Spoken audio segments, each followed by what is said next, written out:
Scalpel, scalpel, scalpel, scalpel, scalpel.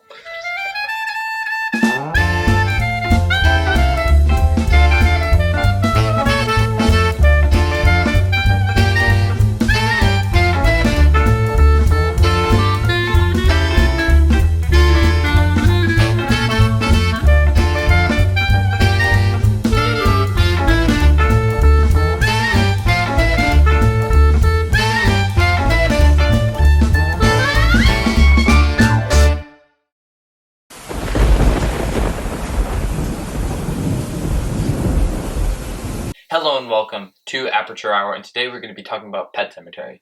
So just a brief warning.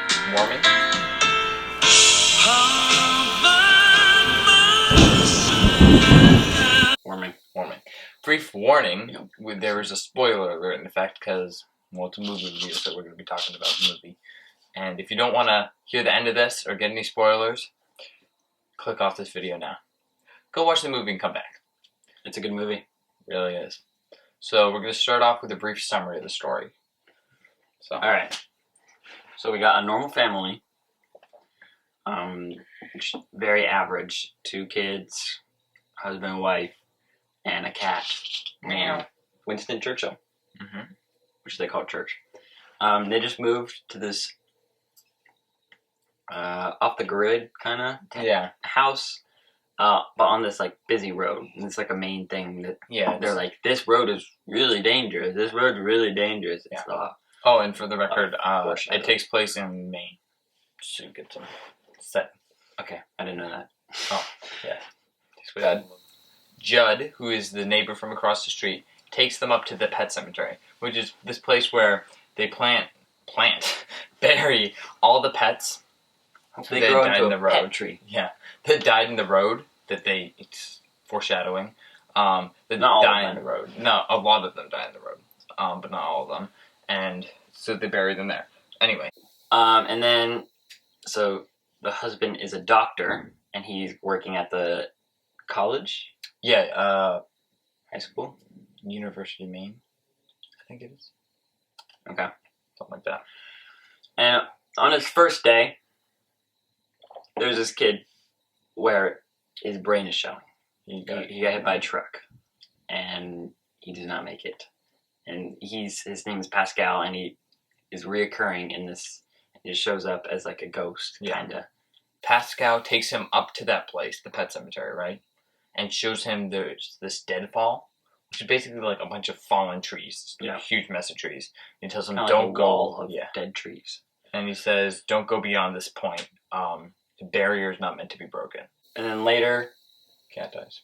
The cat dies in the road. While the daughter, whose cat it is away, and with the mother and the son. Yeah, and the dad feels obligated to do something about it.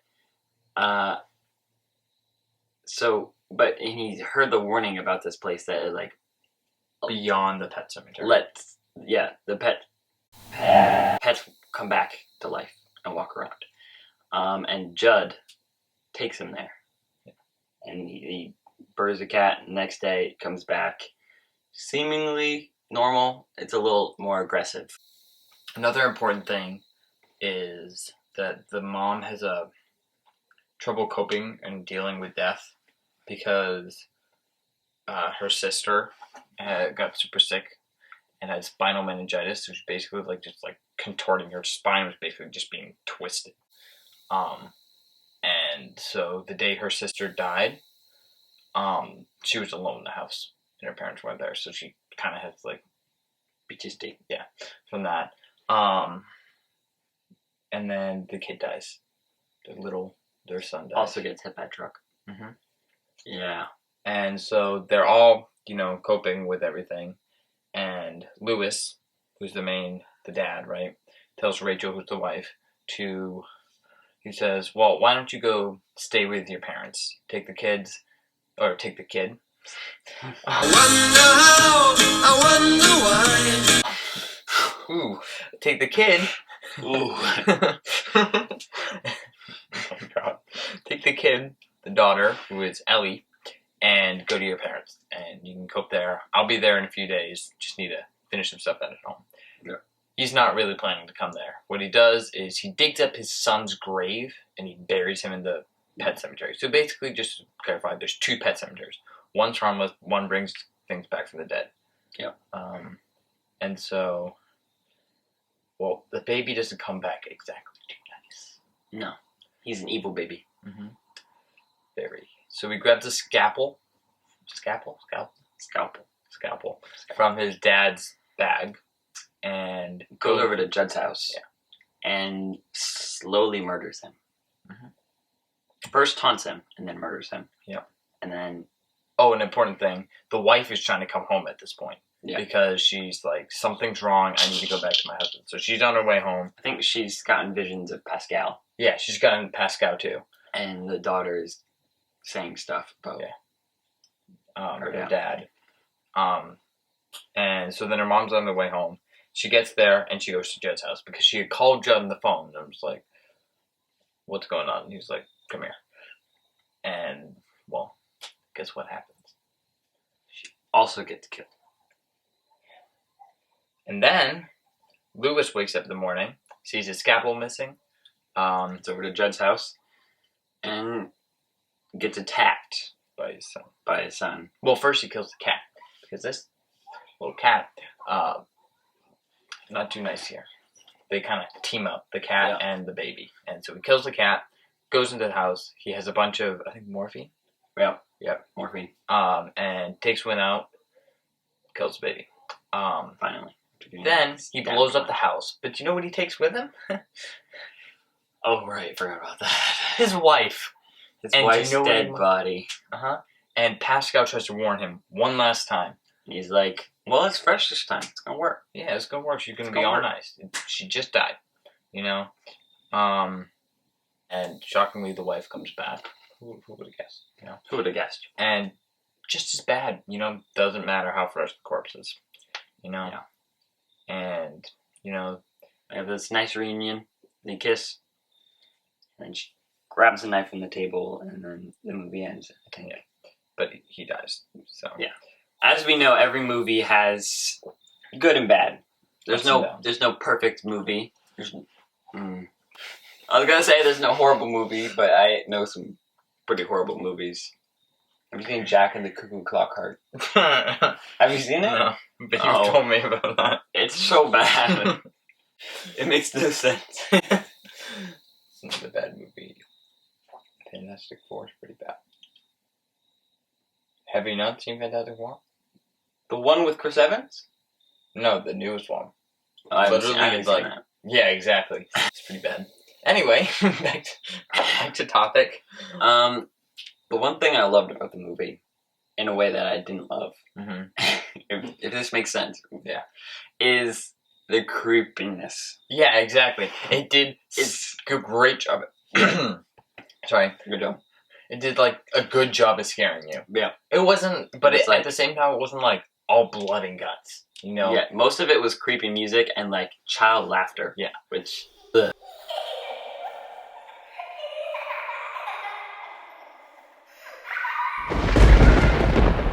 That's a good type of scary, though. Like, I don't need to see someone's head getting chopped off graphically. Even though we do see that. Yeah. We do? Well, not head chopped off, but we see some graphic things. Throat getting bitten. Yeah. Back of the foot getting cut in half. Yeah. But, like, it's not overly dramatic. It's not overly dramatic, you know? Yeah. I think that was a really good, strong point. So now on to dislikes. So one thing that I actually didn't... Cat down. She died. We should bury her. Yeah.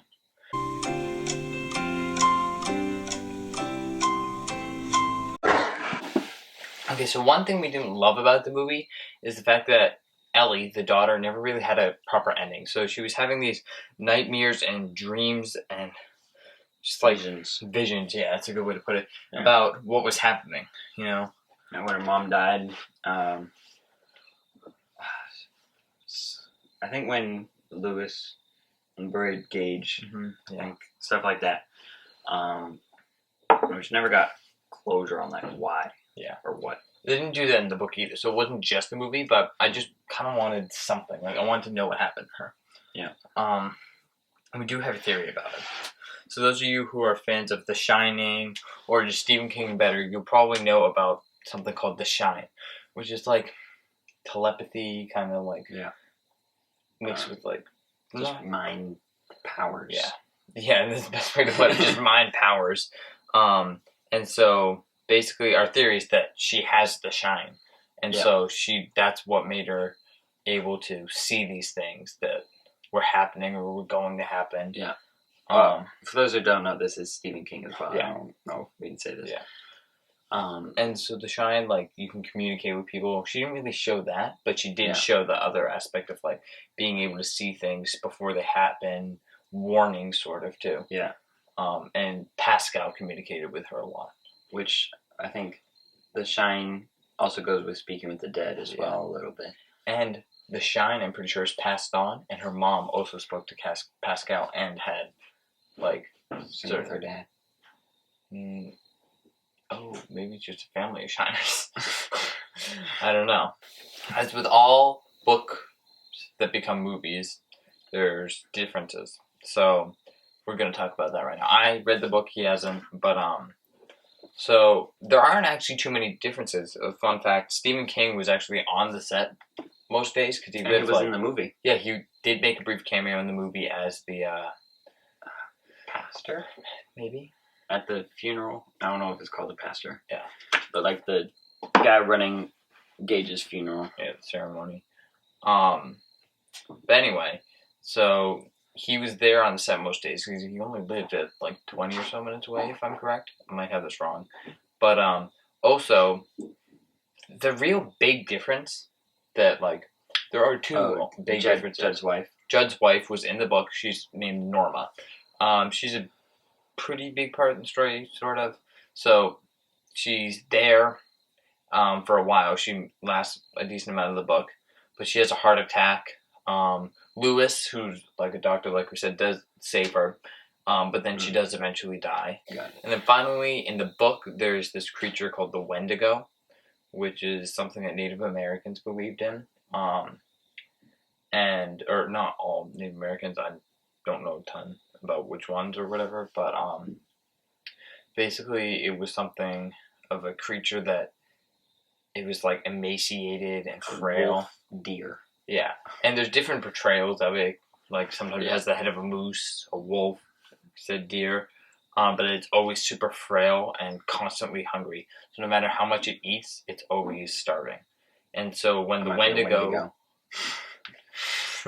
when the Wendigo touches you, you basically transform into it and become like a cannibal. So you'll like eat humans and stuff. And the Wendigo kind of. That's what cannibal means? That's crazy. But wait, you become a cannibal and eat humans? Yeah, it's pretty.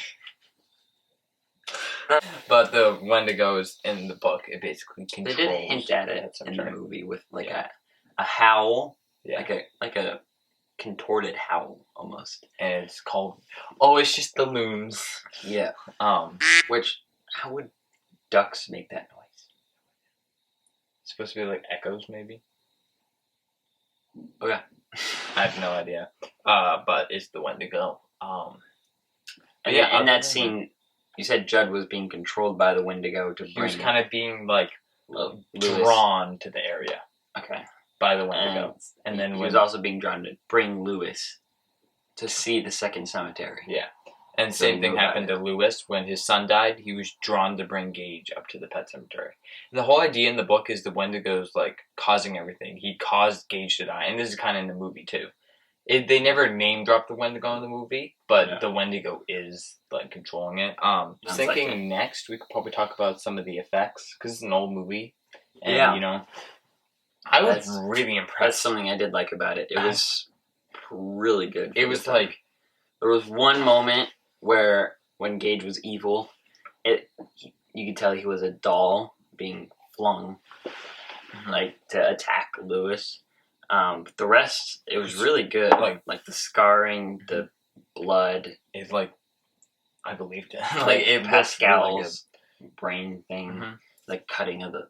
Like it was really good. Like Judd's death, I was like, whoa.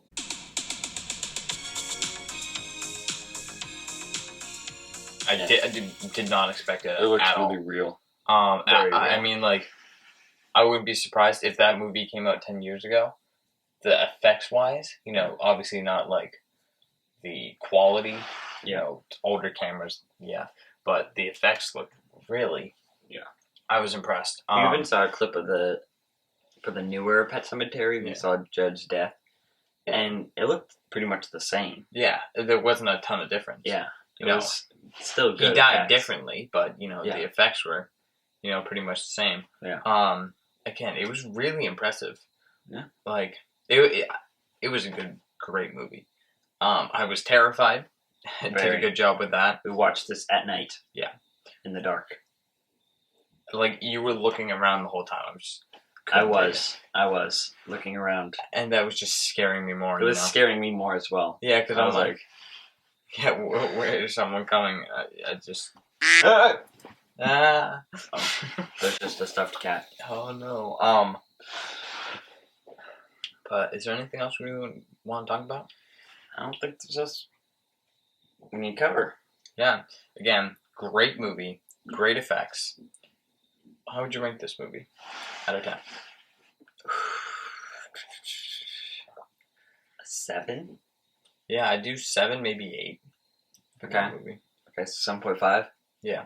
Okay. We can do that for even. Because I'd say 10 is like phenomenal movie. Like, yeah. I mean, I haven't seen it, but like Godfather. At moments, it did seem a little like slow, and at moments, it seemed a little fast paced. Mm-hmm. Like Star Wars: Empire Strikes Back. That's gonna be like a 9 or a 10, probably. And so that on the, I'm trying to kind of figure out our scale, but I feel like 7.5 means like that's a good movie. It's pretty good. Yeah. I'd recommend it if you want to watch horror. Yeah, it's a really good horror movie, and don't be shunned away because it's old. Yeah, it was probably the worst horror. I haven't seen a lot of horror movies, but it was probably the worst horror movie I've watched, including modern ones. So worst, huh? Scariest. Oh, I'm like that was the baddest horror movie. I'm like we just finished talking about how good it was. So confused. Yeah, that was. We watched it, The Shining. That was the scariest horror movie I've seen. Yeah, the scariest movie I've seen, I guess. So it did its job. I would totally recommend it. Like you said, like just because it's old does not mean it's a bad. You have a point about scariest horror movie versus scariest movie because Toy Story 1 or 2, the one with the neighbor, Sid. Tearing apart. That's pretty scary. Yeah, that messed me up for weeks. Anyway, speaking of Audis. We're going to end this video. We're Audi 3000. Thank you for watching our first real video of Aperture Hours. Hope you enjoyed. Check out, this is on Black Eye Studios, right? Yeah. So...